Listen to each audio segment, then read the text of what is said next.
As you can see from the topic of inclusive and sustainable development, this is basically an enormous task. I think no single government or entity can achieve. So this is basically by nature of this undertaking.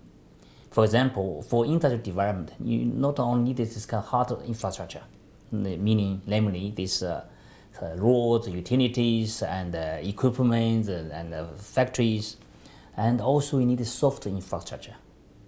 Basically, this kind of regulatory framework, policy environment, and with all of these hard and soft infrastructure, no single entity, including government, could fulfill these enormous tasks.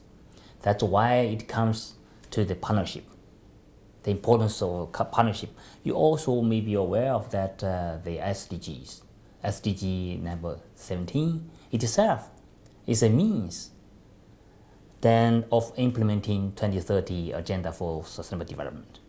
So put all this in the context of inclusive sustainable development, also in particular in the operation of UNIDO.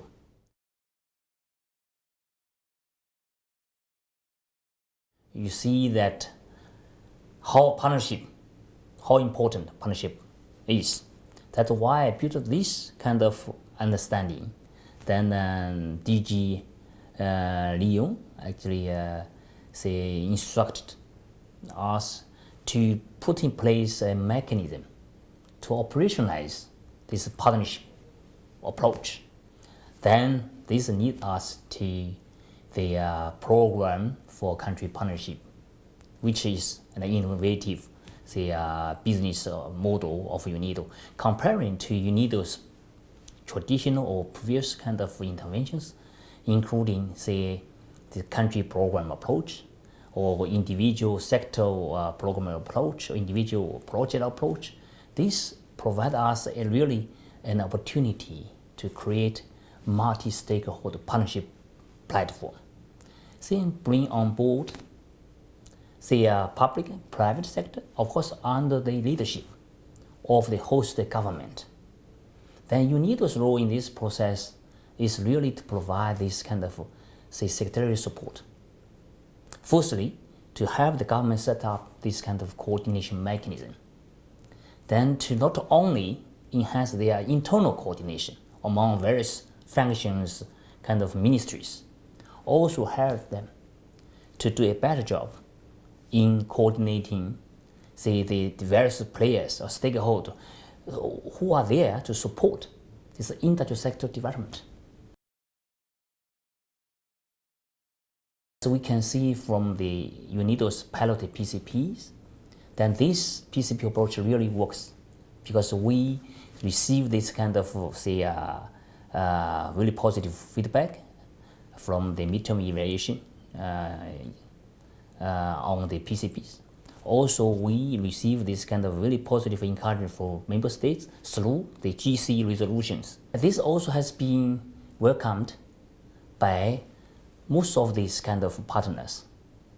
In the case of Egypt, in the case of Senegal, in the case of Morocco, the UN resident coordinators also spoke highly about the relevance of UNIDO's PCP in helping UN country team to work as one UN that support this kind of implementation of the UN development cooperation framework. I think this is one also from the perspective of DFIs, development financial institutions.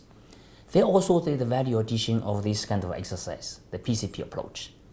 This is, I think, a very, I would say, innovative way also bring on board of private sector as well as I think bilateral development agencies. In the case of Ethiopia PCP, the Italian International Cooperation Agency really invest a lot under the framework of PCP.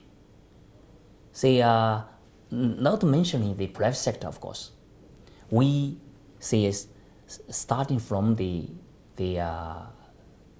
formulation phase of PCP, then we consulted the private sector, get their kind of inputs during the implementation of PCP. We set up this investment forum. The main objective of this kind of invest forum is really to attract the investment from domestic and abroad, and invite the government officials to introduce what kind of policies they plan or they already have to welcome the investment.